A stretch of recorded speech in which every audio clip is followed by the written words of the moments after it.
വീണ്ടും വരുന്നവനായ യേശുക്രിസ്തുവിൻ്റെ നാമത്തിൽ ഏവർക്കും സ്നേഹവന്ദനം.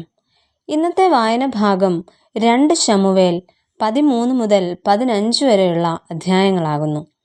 ഇന്നത്തെ കുറിവാക്യം ന്യായാധിപന്മാർ 16 അധ്യായം 4 വാക്യം. അവൻ സോരേക്ക് താഴ്വരയിൽ ദലീല എന്നു പേരുള്ള ഒരു സ്ത്രീയെ സ്നേഹിച്ചു. സോരേക്ക് താഴ്വരയിൽ ജീവിച്ചിരുന്ന ഒരു ഫെലിസ്ത്യ സ്ത്രീ ആയിരുന്നു ദലീല. ദലീല എന്ന പേരിൻ്റെ അർത്ഥം വിലാസിനി എന്നതാണ്. ന്യായാധിപന്മാർ 16 അധ്യായം 4 മുതൽ 20 വരെയുള്ള വാക്യങ്ങളിലാണ് ഈ വ്യക്തിയെ നാം കാണുന്നത്. സൽസ്വഭാവവും സത്യസന്ധതയുമാണ് ഏവരിലും പ്രകടമാകേണ്ട ഗുണങ്ങൾ. ബുദ്ധിരാക്ഷസന്മാരായാലും സ്വഭാവശ്രേഷ്ഠത ഇല്ലാത്തവരായാൽ അവർ ലോകത്തിന് തിന്മയായി ഭവിക്കും. സ്നേഹം, വാത്സല്യം, സത്യം, കരുണ, കരുതൽ, വിശ്വാസ്യത ഇവയെല്ലാം ഭവനത്തിൽ നിന്നുമാണ് ഒരു വ്യക്തി ആദ്യമായി പഠിക്കുന്നത്. എന്നാൽ ഇന്ന് പല ഭവനങ്ങളിലും ഈ മൂല്യങ്ങൾ അവഗണിക്കപ്പെടുകയാണ് ചെയ്യുന്നത്. ആഡംബരങ്ങൾക്കും സുഖഭോഗങ്ങൾക്കും ഭൗതിക നേട്ടങ്ങൾക്കുമാണ് അമിത പ്രാധാന്യം നൽകി വരുന്നത്. ഇന്ന് നാം ചിന്തിക്കുന്ന വ്യക്തിയും ഇത്തരത്തിലെ ജീവിതത്തിന് ഉടമയായിരുന്നു. ദലീല എന്ന വ്യക്തിയുടെ ജീവിതം എപ്രകാരമായിരുന്നു എന്ന് നമുക്ക് നോക്കാം.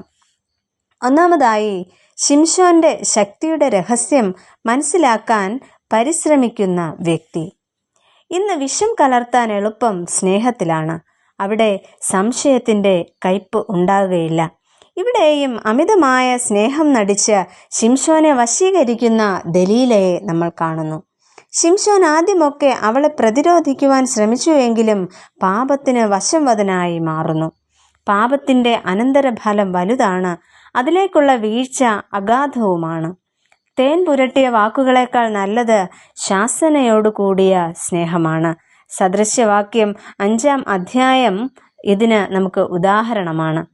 അങ്ങനെ ദലീല തൻ്റെ നയതന്ത്രത്തിലൂടെ ശിംശോനെ വശീകരിച്ച് തൻ്റെ ശക്തിയുടെ രഹസ്യം ചോർത്തിയെടുക്കുന്നതായി ഇവിടെ നമുക്ക് മനസ്സിലാക്കുവാനായിട്ട് കഴിയും. രണ്ടാമതായിട്ട്, വഞ്ചനയ്ക്ക് കൂട്ടുനിൽക്കുന്ന വ്യക്തി.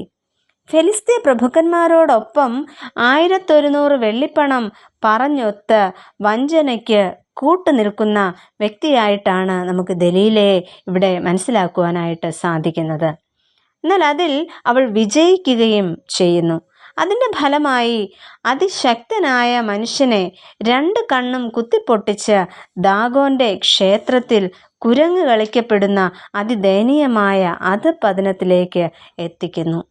ദൈവത്തിൽ നിന്നകന്നപ്പോൾ ശക്തിയും ദൈവകൃപയും നഷ്ടമായി തീരുന്നു. എൻ്റെ ജീവിതത്തിൽ ദൈവകൃപയിൽ നിന്നും അന്യപ്പെട്ടുപോയ അനുഭവം ഉണ്ടായിട്ടുണ്ടോ എന്ന് നമുക്ക് ചിന്തിക്കാം. പ്രിയമുള്ളവരെ, നമുക്ക് സങ്കീർത്തനക്കാരനോട് ചേർന്ന് ഇപ്രകാരം പ്രാർത്ഥിക്കാം. എൻ്റെ രക്ഷയുടെ ദൈവമേ, എന്നെ തള്ളിക്കളയരുതേ, ഉപേക്ഷിക്കുകയുമരുതേ. ആമേൻ.